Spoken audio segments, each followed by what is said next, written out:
Hey, everybody. Welcome to another Purple Insider and Bring Me the News live stream. Matthew Coller along with Sam Ekstrom. And I am coming to you from my parents' house because I was at my younger brother's wedding last night.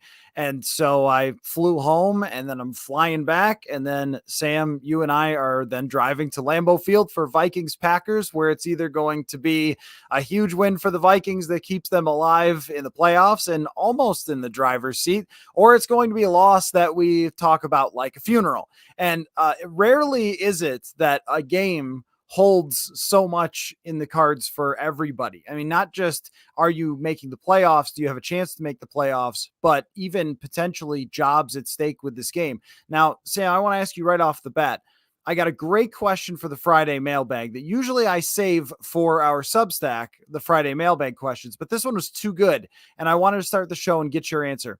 I was asked, can people consider themselves Vikings fans if they are rooting for Green Bay this Sunday to ensure that there is a coaching change? Can you root for Green Bay and still consider yourself a Vikings fan? Your answer.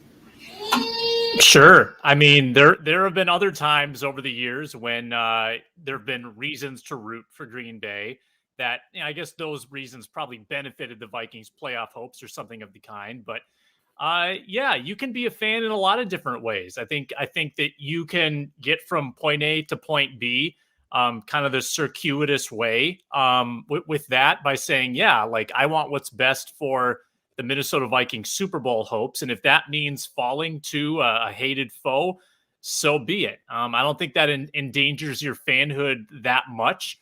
Maybe I'm coming through it through more of an unbiased sort of neutral lens. Maybe, you need to ask the Ragnar, the old mascot or something, who might be looking at it through a different lens. I don't know. But I don't think there's a problem with that. Now I wouldn't go that route. I would still enjoy the game.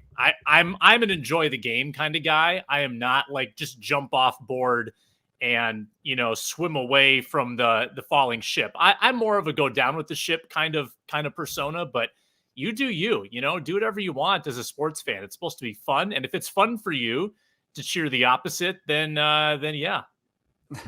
Well, I think that there's a couple different ways of looking at this. I mean, the one would be that some people see the bigger picture and think, well, what does this game really mean anyway? If you don't believe that this team is a Super Bowl contender, which after Los Angeles, where the Rams tried to gift them the game and they didn't want to take it after losing to the Lions, after throwing for 87 yards against the Bears, I mean, who is thinking, oh, this team is primed to run through the playoffs and beat a bunch of great teams and get to the Super Bowl? I don't think anybody is there with this team.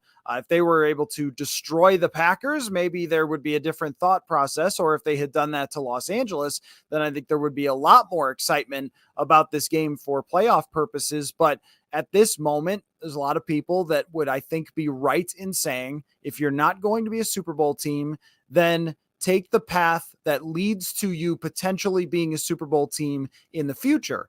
And is Mike Zimmer being here as the head coach and Kirk Cousins as the quarterback the path to a Super Bowl team? We have a very large sample size now to say no. And I think that you can overlook, oh, it's the Packers and that's the team we're supposed to hate, to see the bigger picture, the forest through the trees kind of mentality. But I also fully understand anybody who says, I have hated this Packers team for my entire life. I can't stand Rodgers. He is arrogant and obnoxious and so forth. And I will never, ever say it's okay to lose to the Green Bay Packers. And in that way, I would totally understand that as well. I mean, I think it makes for a very interesting discussion because you can see both sides of the issue. I always tend to think, look, fans telling other fans, you should root for this, you should root for that, is pretty tough. But when I was in Buffalo covering their hockey team, they were tanking. The team intentionally was ripped apart to lose. And that caused a lot of these same discussions where some people said, look, I can never root against my team when I go to the arena. And then there was a game where the Sabres, needed the Arizona Coyotes, Phoenix Coyotes, Arizona Coyotes. Now they're the Arizona Coyotes. So they needed them to lose to get the tank, to get the first pick. And people showed up with signs that said, let's go Coyotes. And it was super weird to see Buffalo Sabres fans holding up signs that said "Let's go Coyotes," and I actually covered that game from the stands to just be in the atmosphere because it was so strange. I don't know what the right answer is here. You and I always look at the bigger picture and say, how can you get to the Super Bowl path? So maybe it's better for you that you lose. And I think the prime example, Sam, is that game in New Orleans. It was super fun for fans in 2019, but if they don't win, maybe Kevin Stefanski's your coach. Maybe you draft a quarterback the next year, and we're having a very different conversation about where this team stands. Well, here's the thing. If the Vikings winning against Green Bay changes the outcome, I guess maybe it leads to a path where the outcome could be changed, where they win a couple playoff games. Maybe that's the reason why people would cheer against it. But odds are a win here doesn't change a ton. It shouldn't dictate everything. I don't think, at least I would hope the Wilfs aren't that results oriented, that there's a little more process oriented decision making here. Maybe they are results oriented. I mean, maybe that Saints win that you alluded to, maybe that was the result that they needed to extend everyone after 2019. So maybe I'm wrong about this, but we've talked several times before that the wheels should already be turning. Like if you're thinking about making changes today, you should not make a change based on what happens tomorrow, because we've got the 4 seasons sample size. This is one game. And it's going to be 0 degrees. So there's sort of a pretty big variable there that does make this game, I think, a tad more 50-50 or maybe a little more unpredictable, to the point where it could be a blowout Packers, could be an ugly game that the Vikings managed to win. I think there's a couple different scenarios here. But, people too, if they want to, if they're cheering for the Packers, they are cheering for potentially smoothing the path for a Packers Super Bowl too. I know there are a lot of Vikings fans that would just as likely or just as rather see the Packers lose in the playoffs as the Vikings win. If the Packers win this game, the path to the Super Bowl probably goes through Lambeau. So think about what's going to bring you joy in January. Will it be a coaching search, or will it be the Packers losing? You got to weigh it all out, Coller. There are emotions at stake in a time of year where people need that kind of post-holiday pick-me-up. I think that a coaching search is what the majority of the fan base wants. Even if there's a lot of people, and I don't blame you for this, that think that Mike Zimmer is a good coach and still want him to succeed. I mean, there's just no looking at this thing and saying that it's working or it's worked or this is going to be the right path for the future. Maybe if you were to say you're changing quarterbacks, changing GMs, rebuilding the defense a different way, drafting a quarterback, but that seems like a long road to keep the same coach all the way through. One thing about Mike Tomlin and his longevity that everyone points to and says, well, the Vikings want to be like the Steelers. It did have Ben Roethlisberger the whole time. So the same quarterback with the same coach is a lot different from sticking with the same coach through who knows who at quarterback next year. Is it, Jimmy Garoppolo or Andy Dalton or Teddy Bridgewater or some, Ryan Fitzpatrick bridge quarterback to go along with a rookie? Is that what you want with Mike Zimmer? There's also the other part about Justin Jefferson, and do you want him still paired with a defensive head coach, or do you want an offensive head coach to come in and say, how can we get even more out of one of the NFL's greatest receivers? And we want a young quarterback working with an offensive minded head coach, and on and on and on, right? All those different things.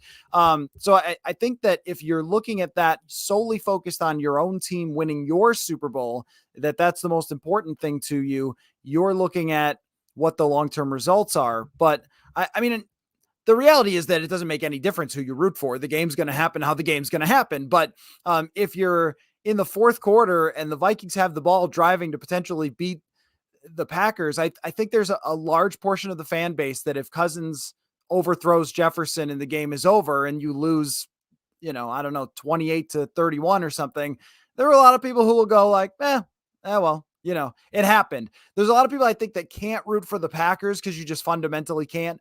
But if it goes the way that it probably will go, then okay, well, and then that ultimately may end up be the game we look at that was the final nail in the coffin for the Kirk Cousins and Mike Zimmer era. And I just get the sense that if you put a poll out and asked how many people want to see something different next year, it's probably 90%, if not higher, from those two positions, or at least one out of the two. Here's another question that was asked to me on the Friday mailbag that I liked was, do you wait on Aaron Rodgers' decision before making a decision to either trade or extend Kirk Cousins? So do you wait and find out, if you're the Vikings, if Rodgers will be the Packers quarterback next year before deciding whether to move on from Cousins or to give him a contract extension? What do you think about that? That is a great question, because I guess there's probably a scenario out there where Jordan Love, Kellen Mond, Justin Fields, and Jared Goff are the NFC North quarterbacks, and whoever can upgrade from that to become the best quarterback in the division has a nice chance next year. That is a good question. And Rodgers has said, I'm not going to draw this out. I think subtweet Brett Favre, I'm not going to be the waffler who takes until April or July or whatever it is to decide. So I guess you kind of can hedge your bets, right? You don't have to make your decision on Cousins for a while. I mean, you probably have until Rodgers makes his decision anyway. You can pull the trigger on that trade after the draft, but before the draft, whenever you need to. So that's actually convenient for the Vikings. And the coach, I don't think, should hinge on Rodgers. I think if you make the coaching decision either way, whatever you're going to do, you stick to that. You don't have to wait. So no, I don't think they have to wait. I feel like you can still, there's no urgency to make that Cousins move. To me, there's no reason why what the Packers do should dictate what the Vikings do. I mean, if you're saying, oh, well, Rodgers is returning to Green Bay, so you're not going to win the division next year, so just move on from Cousins, or, oh, Rodgers is gone, the division is ours. I don't really see it that way, because if you look at recent history, second-year quarterbacks are having a lot of success. Even Justin Herbert, Jared Goff's team quickly jumped with Los Angeles in his second year. Carson Wentz in his second year, his team was in the Super Bowl and he played the majority as the starting quarterback there. Even Miami, all of a sudden with Tua here, is starting to take big steps forward. Cincinnati is taking big steps forward. And so Justin Fields will be going into his second year. And I don't know any better than anybody else if Justin Fields is going to be a good quarterback, but it's a pattern that happens in the NFL that it's kind of quick that these teams that draft quarterbacks, if they hit, they turn out to be good. So there's no guaranteeing that everyone in your division is just awful and you'll cruise to first place if you have Kirk Cousins. And the other thing is too, the Packers really haven't been the problem for the Vikings. They have done okay in the Cousins era against the Packers. I mean, there have been some bad games, some bad years. 2019 was a particularly rough year, but 2018 was great. They tied them, should have beat them, and then kind of whipped them in the second matchup. Earlier this year, they beat them. Cousins played great in that game. That's not so much the issue. It's the issue is you end up, no matter who's coaching or who's playing or what the ups and downs were of a season, you end up at 500 every year with Cousins. And so I don't think that the decision should have anything to do with Rodgers or what's going on in Green Bay. It's how can you set yourself up in the best way possible long-term? And I think if you make that decision after this week, all right, we're going to move on. We're going to reset that quarterback position. I think right after the Super Bowl, you start making phone calls and seeing where everybody's at. Because if you haven't hired a coach yet, which they probably will have, you can give that coach his options. Do you want to extend Cousins? Do you want to see, would you rather have a first round pick to go along with your fairly high first round pick if you miss the playoffs, and then take the quarterback with one pick, take a defensive end or a guard, maybe defensive end more likely than guard, I guess, in the first round. But do you want to do that?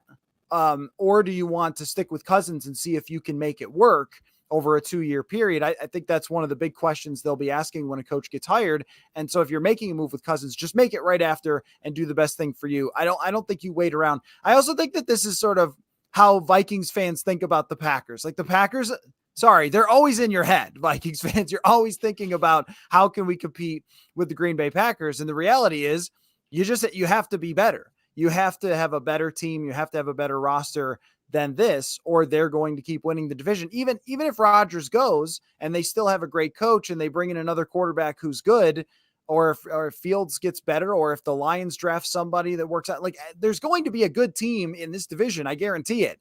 So how do you make it you would be my thing. Yeah, I think if there's a new coach, I think there's going to be a temptation to look at the offensive window that this team has and say, we need to have a veteran quarterback to try to capitalize on this. And they might think that they can solve Cousins. And as we've discussed, there might not be a solution. There might not be a magic bullet for it because he's had the best minds still not be able to squeeze out more than 7, 8, 9 wins. But Justin Jefferson, Adam Thielen, Dalvin Cook, Irv Smith, Brian O'Neill, Christian Darrisaw, Alexander Madison, everyone's back, right? Except maybe Conklin. So you pretty much, you're rerunning it with all your weapons. Osborne, like everyone who sort of had a role in this offense, plus Irv Smith, then who's going to be your quarterback? I think whenever the Vikings decide that the Cousins era is over, they're automatically set up well because they shed the money, right? They can shed Danielle Hunter's. If they trade Danielle Hunter for a first round pick, that saves them a lot of money and gives them an asset. They can draft a quarterback too if they want someone to compete with Kellen Mond, sort of for the heir apparent to Kirk Cousins. There are a lot of ways to go about it. So do you want that reset in year one, knowing that you have all this talent on the offensive side of the ball? Or do you look down the road and say, well, let's hold off on the hard reset. Let's just see what happens if we sort of shuffle the deck again. Because, Coller, tell me if you agree with me. If Kirk Cousins lived to play quarterback until he was 125 years old, so you get like 100 seasons, if you do that simulation 100 times, how many times does he win 12 games? Like 10, 15? Like that's probably in the simulation where he gets you on a very, very good year. I think he has that in him. And whoever is next to coach him is surely thinking, like, I'm going to be the one to capitalize on the 1 in 10 Kirk season where it finally all comes together.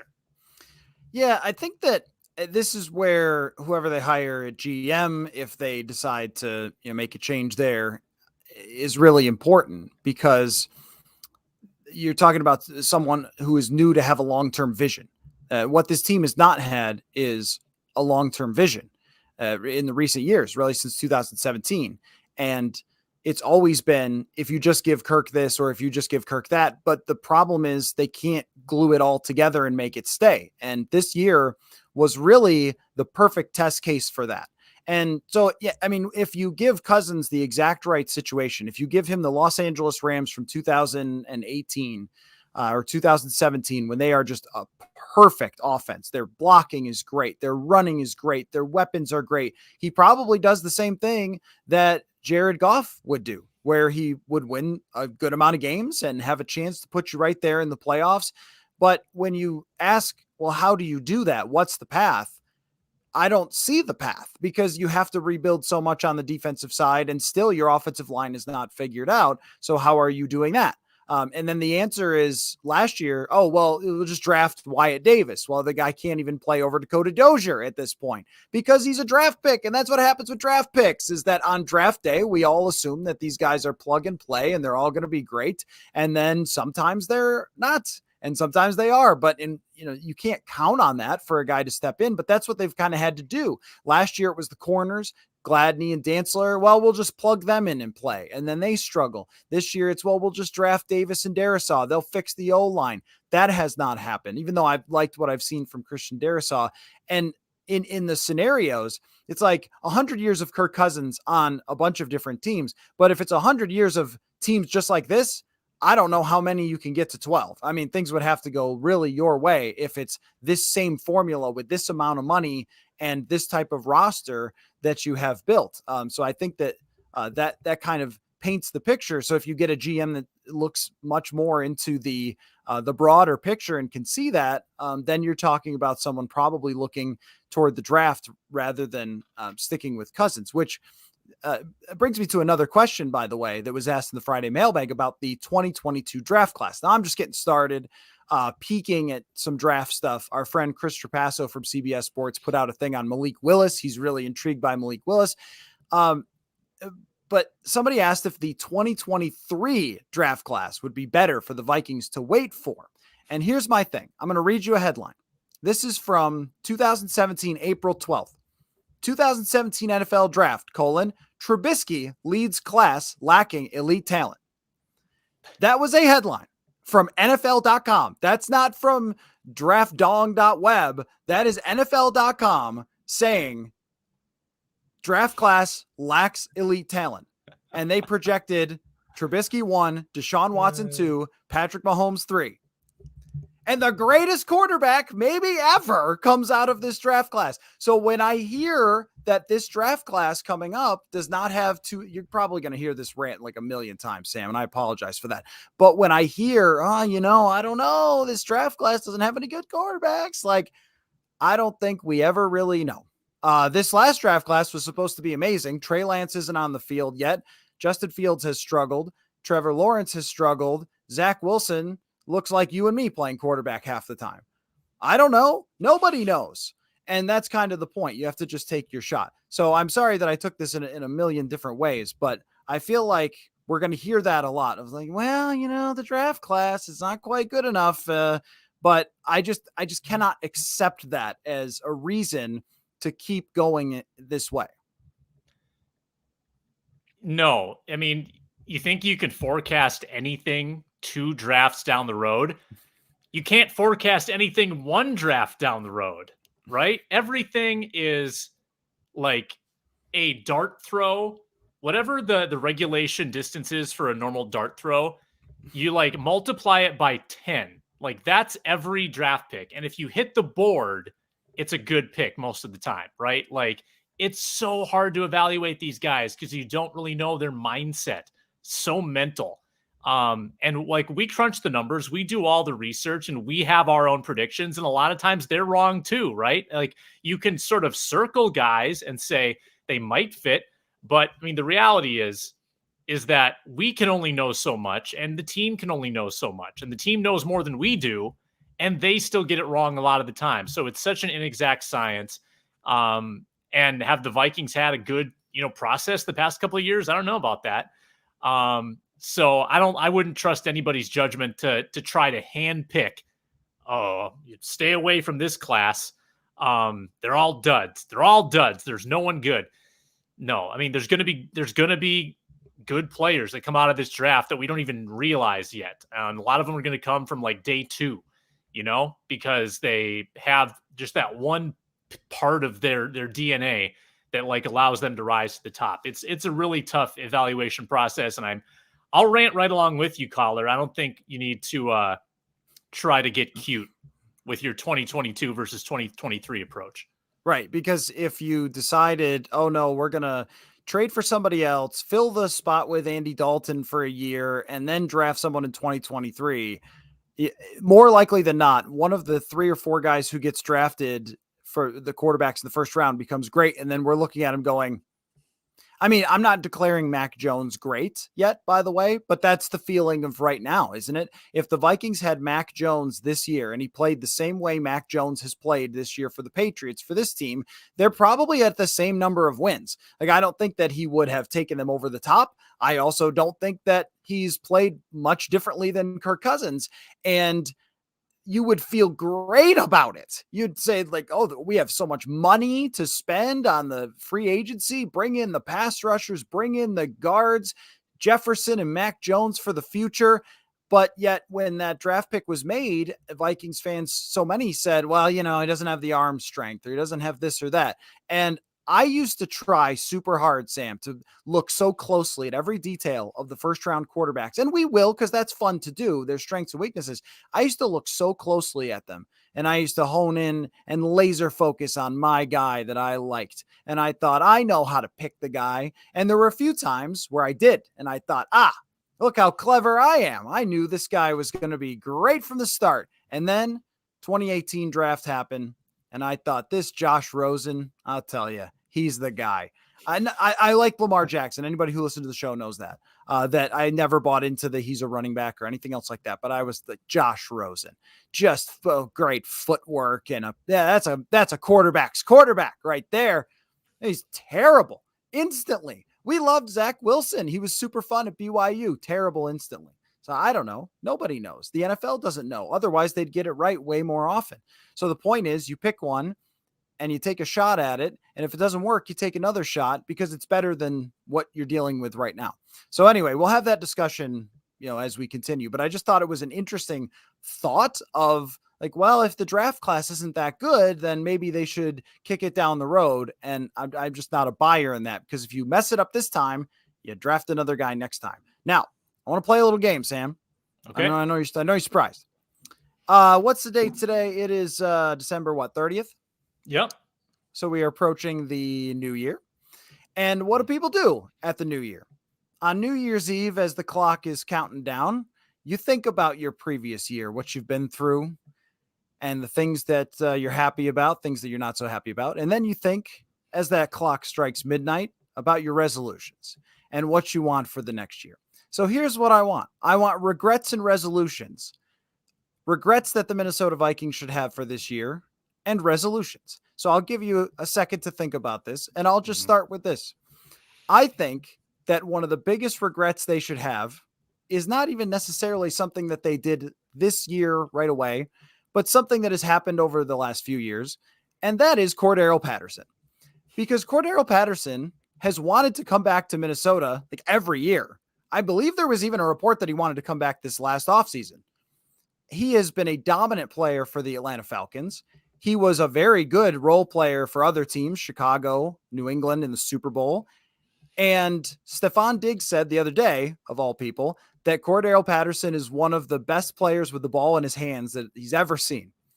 And I think that it's not just Patterson, but regrets from this last year encapsulate not quite getting enough out of the guys you should have gotten so much out of.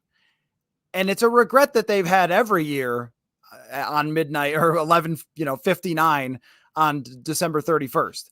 But I feel like it's carried over again. And when you look outward and you see Diggs dominating, you see Patterson dominating, there should be an extra level of regret that they never got the most out of Cordero Patterson. Yeah, and you're right. That is a multi-year regret, probably going back to like the year after he left. Like I think the Oakland Patterson wasn't that rueful, but the New England Patterson, the Bears Patterson, the Falcons Patterson, and now he's making viral videos of like finding footballs to give to crying little girls. I mean, the heartstrings are being pulled now at this philanthropic, altruistic, like big-hearted wide receiver. So my regret would be to assume that the offensive line would just be fine. That we're so good at development of offensive linemen that we've got the guys in-house.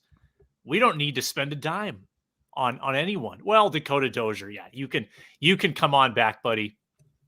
But we don't need to spend because we've got it all figured out. Our draft history is unimpeachable. We're just going to draft a couple. We're going to groom a couple from within. We're going to be all right. This is good. This is what we do. That strategy backfired. Your draft picks weren't ready. Your in-house options were atrocious. I mean, the two you counted on, Udo and Hill, yikes. I guess Ezra Cleveland's been a mild hit, but that's it. Bradbury's improvement, nowhere to be seen. It's a big regret in this 2021 year. It most certainly is. And I could hear the regret in your voice. So I like that you added in some extra regretful tone. Even though, hey, we didn't do it. We said sign some linemen. in fact, we were at Birdie Golf doing a live show when they signed Dozier and had a live meltdown on the spot when it happened. And look, actually Dozier in the role that he's in right now, which is, everybody else got hurt, you need to play, is totally fine.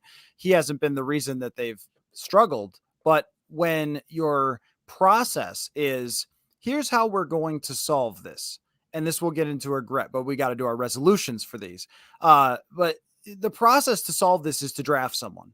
And then if they don't work out, you trade a late round pick for somebody else, because other times it kind of worked. And this is where you can kind of go to a lot of the decisions by the Vikings where you go, oh, that time that they drafted Pat Elflein and he filled in the first year and it kind of worked. Okay, that'll work for Wyatt Davis. Or the time that they traded a late round pick for Nick Easton, it kind of worked. So it'll work again with Mason Cole. The time, you move, well, I don't even know of a time that they moved a project tackle to guard, but they've certainly tried it a bunch of times. They tried it with TJ Clemmings and Willie Beavers and everybody under the sun who couldn't play tackle. It's never really worked. Maybe it has for Avian Collins. Yeah, that's right. Avian Collins. Yeah. Was it Avian or Aviant? Aviante. That's right. He was briefly Aviante. Mm-hmm. We said his name so many times for a guy that I think played like 8 snaps, and they just called him AC. AC Collins. Was C his middle name? I don't know. There was so much controversy over the guy's name, and he never played. But that's a great one. I mean, this would be like if they had started Avian Collins with what they did with Oli Udoh, and the process was bad, but it ties into the process of where they decide to spend their money, because Kevin Zeitler and a couple of other guys like that, Matt Filer, there were other guards out there that they could have spent $7 million or $10 million a year on and just decided not to, and spent $10 million on Patrick Peterson. Like that's not a good way to spend your money when your quarterback is so susceptible to the interior pressure. And then you have to panic right before camp. So that is a true serious regret. Now, resolution. Well, we could start with the Cordero Patterson issue. The resolution, I mean, it's kind of right there in front of you. If you have it happen multiple times where multiple wide receivers are great and super explosive and everything else unstoppable, and they go elsewhere and produce more, you kind of got to look at who's calling the shots. And, we give Mike Zimmer, I think, a lot of credit for being a much better coach than a lot of people in the league, but this is a bad blind spot to have. It's just a blind spot that could be really costly. Imagine Cordero Patterson on the 2017 team, and they said, no, sorry, don't need him. We'll get Michael Floyd for nothing. Okay. Imagine Patterson on the 2018 team, where the offense was pretty good with Thielen and Diggs, but teams started to hone in on those guys. I mean, even just using him to his maximum in 2015, and they didn't do it. Imagine 2019 throwing to Diggs and Thielen more. I mean, it's just, there's that particular regret. It kind of has to go back to who's in charge, who's calling the shots, who's the one that can push any button they want on offense and say, no, we are getting this man the football. That's a head coach, and that's an offensive minded head coach. And that is the resolution, I think, for avoiding things like that happening in the future, whether it's Jefferson and him being unhappy, or it's Kene Nwangwu and getting the most out of him, or whoever else they might draft in the future. So give your resolution to the offensive line issue. Well, again, you look up top, and I think this is probably reflective as much on the GM as it is the head coach. The head coach probably pushes for a little more defensive attention, but the GM is still the one giving into that. Like, if it's a cooperative, arrangement, then the GM is allowing Zimmer to coax him into those decisions, or he's just making them for himself. Either way, the allotment of funds is wrong. The way that they've sort of turned a blind eye multiple years in a row to the offensive line, I'm not sure what analytic would suggest that it's bad to invest in your offensive line. It's bad to invest in nose tackle. It's bad to overinvest in like safety and linebacker and running back. So like clearly the Vikings are doing the opposite of what the cap analytics would suggest. And that would seem to include the neglect of the offensive line. So the resolution would be to use whatever money you amass through whatever moves you have to make. Maybe it's a trade of Cousins, a trade of Hunter, whatever it happens to be. And go out and actually make a splash. Don't do the bargain bin approach this time. I think they've got 2 spots to fill. I think they've got center, and I think they've got right guard. And I think you need a blue chipper at one of those spots. And I think you need to make it a priority. Because it's not like you're spending that much on the offensive line. You have one big contract. Cleveland is still cheap. Darisaw is still cheap. Add in one more big contract there to replace whatever big contract you shed. And, just take Patrick Peterson's money and generously hand it to the next offensive lineman. And we're tying them together, so I won't make it an individual regret. But the distribution of funds should be a major regret for them. Mm-hmm. A nose tackle who's a good player, Delvin Tomlinson, but they just got steamrolled by Sony Michel and backup offensive linemen with the Rams. Well, the crazy thing too on that is, Coller, like if you look at the PFF numbers, they both suggest that Tomlinson and Pierce are playing well. Mm-hmm. And this is still what's happening. Right. I believe it's that. Not right. Like yeah. They're actually playing well and they're still getting destroyed. That just shows you the lack of real impact at that position. That's absolutely right, because now teams use motion to adapt where the linebackers fit. And if there's a box safety where he goes, they can move those players where defensive ends fit. And the defensive ends for the Vikings right now might be the worst run stopping defensive ends in the universe. I mean, Sheldon Richardson has never cared about stopping the run. That's fine when you're a pass rusher from the interior, and the combination of Patrick Jones, DJ Wanham, whoever the heck else shows up at the outside against the tackle. That's where a lot of this seems to be coming from, is that tackles can handle these guys one-on-one in the run, and you get extra help on Pierce and Tomlinson. So even if they're stalemating and getting decent PFF grades, they're moving somebody. And when you look at Eric Kendrick's PFF grades against the run, they have gone into the complete tank, which usually has more to say about how your defensive line is performing. So I think we can use a process of elimination and say, well, you probably because you're playing backup defensive ends, but it's a great point by you that the theory was, okay, you're going to stuff those gaps and teams won't be able to run up the middle. And these teams have said, oh, okay, we'll just run at your corners who can't tackle. We'll run at your defensive ends that are backups, and we'll still get huge gain after huge gain. And yet look how much money is tied up in those two.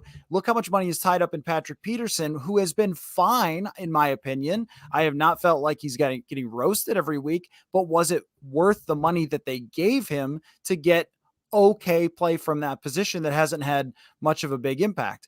I think that sort of ties in. It could be its own regret, but I'll give another one for regrets and resolutions is the close games that they let go through their fingers.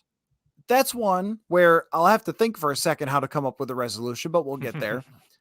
But go back to week 1. You get the football back. You've come back on Cincinnati. Burrow gets kind of banged up. Zach Taylor loses his mind and goes for it on 4th down in a place that I think was pretty questionable, fails to do so on a bad run play and gives you a chance.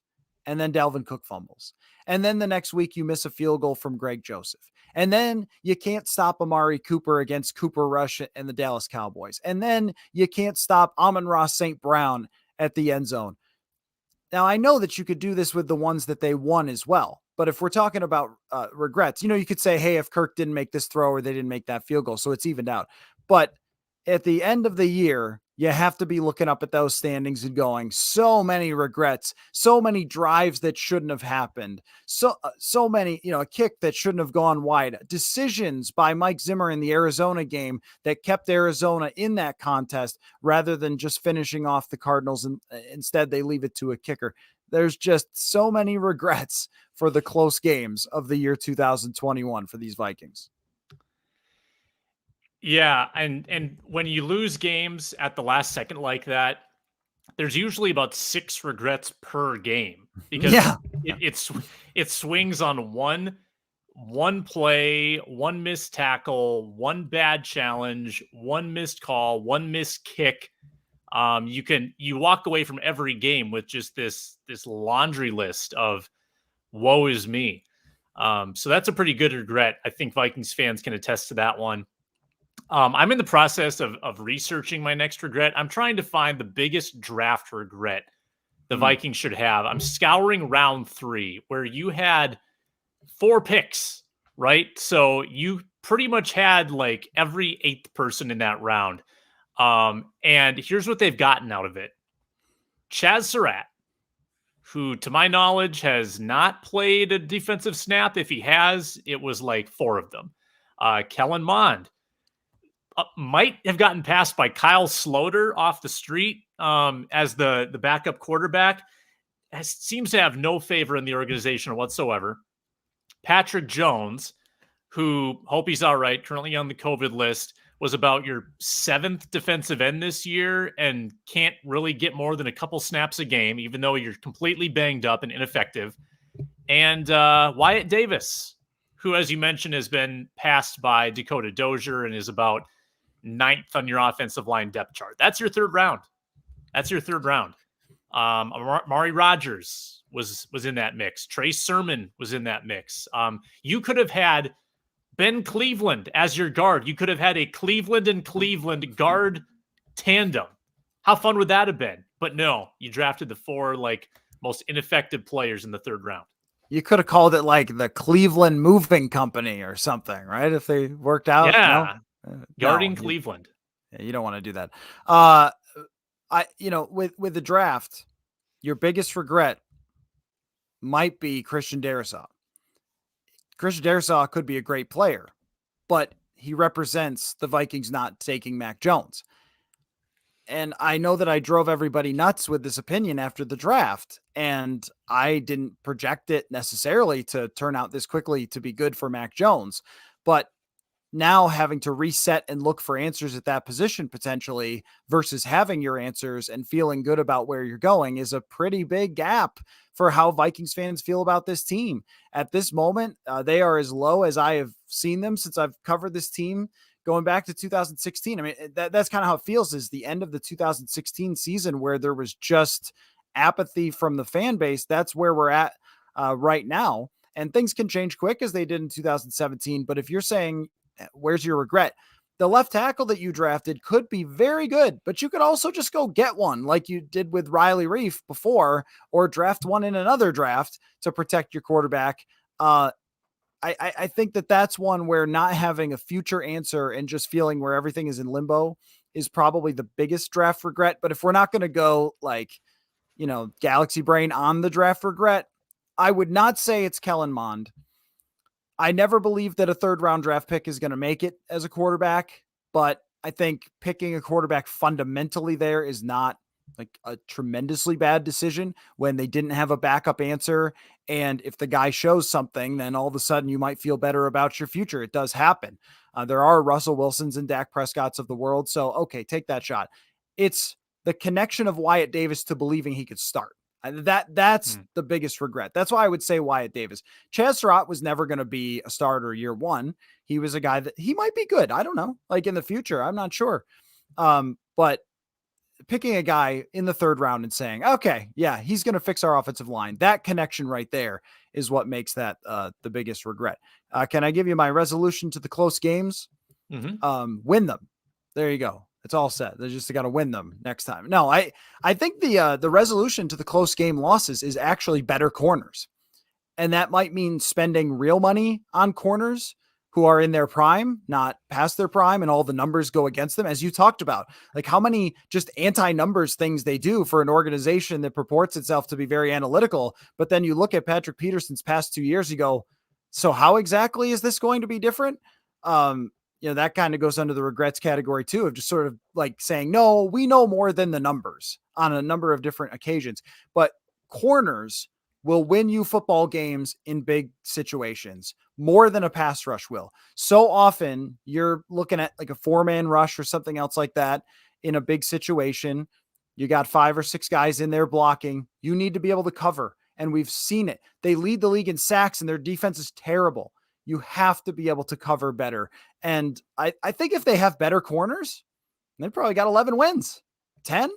I mean, just not Breland, not Alexander, not Dantzler, like good players. And I think when you look at any of the great defenses, that's what they always have, is like they'll have Aqib Talib or somebody, or Darrell Revis, or Xavier Rhodes, Terrence Newman and Trey Waynes and Harrison Smith in his prime. Like the secondaries for the Vikings were great. So I think that that's actually the resolution is put the emphasis on getting these corners. And I'm sorry that a couple of them blew up in your face draft wise. So their process wasn't terrible there, but proven ones. You need proven corners. So that's got to be the most hopeless part of this team is that at several key positions, quarterback among them, you don't really have a future pipeline.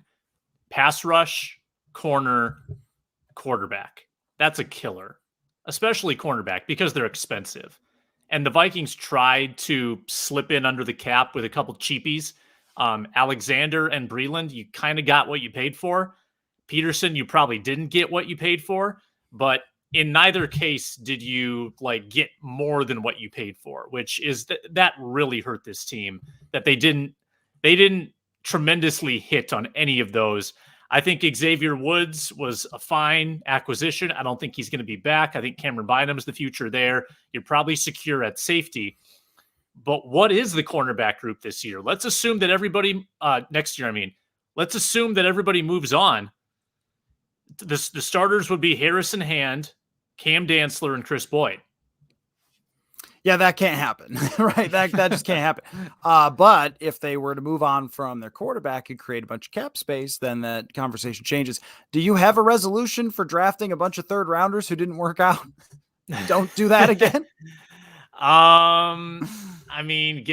Get pretty good at development, I guess. The second year leap kind of can be a thing. We've seen it, Cleveland got better.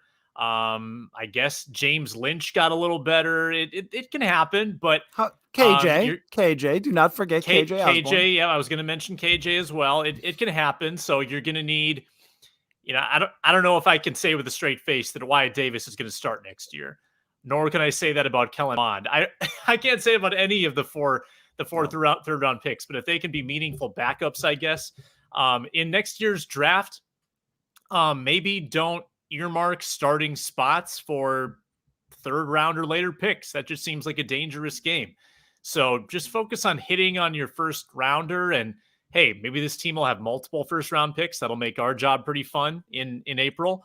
But yeah, don't assume you're going to find starters anywhere else. And for fans, don't put your hopes and dreams into the third round. Right.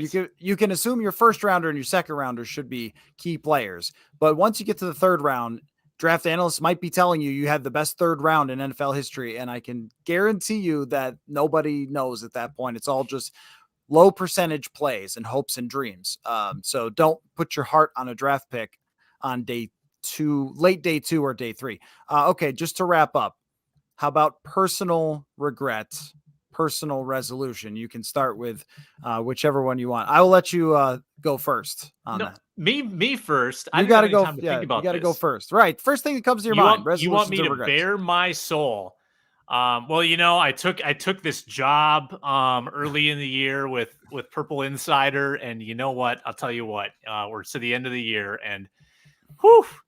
No, it's been good. It's been really good. I was going to say the holiday bonus still hasn't been paid yet. So whatever you want to say here. Should probably stay a little more tight-lipped. I think my April, May, June golf game was really disappointing to me. I was trying to do too much. I watched too much golf in the quarantine time of the pandemic, and I got all these ideas about ways I could improve my swing, and I really didn't deliver. As you can attest, early in the year, I was hot garbage. So it still sticks with me. I still think about those matches we had where I was a shankopotamus and I couldn't hit it straight, and I lose sleep over it, Matthew. It's a pretty good regret from you because you were horrible early on, but you really got your wind at the end of the year. You were kind of like an opposite of a Vikings Cousins era. I'm the team. Dolphins. Yeah. Well, call me Tua. I'm a lefty like Tua. You ended strong, is what I mean. You were playing well by the end of the year. I have a golf regret, which was not getting new irons earlier. I had been playing with the same $100 golf set that I just grabbed to play with you guys one time when I hadn't played in a long time. I got new irons. It was like a whole new universe. So that's it. It's hard to have a whole lot of regrets because we've had such a fun year this year, you and I covering this team. And I guess in a way, the only regret that I have is something that I have no control over, which is I just wish that for fans who listen to our show every day that they had been better. I mean, for those people, because you know how much I enjoy previewing a game and just like, let's talk about every detail and every defensive tackle versus guard. And it feels like for so much of Purple Insider's existence, we've spent talking about if someone's getting fired. And I don't regret saying those things, but I feel bad for people who have followed this team that we've gotten to a point where that is the driving conversation. I regret all the typos. And if you read my work, I'm sorry. There are, yeah. I do regret like sometimes putting so much, trying to put out so much that I don't read one more time slowly, because there have been a few times where I've sent out an article and just been like, no, why is that typo there? So I apologize for that. Resolutions. I don't know, man. I don't know if I have any personal resolutions. I've never done one. Like I've never joined a gym right after January 1st or No anything wonder like you're that. such a terrible person. You've never resolved anything.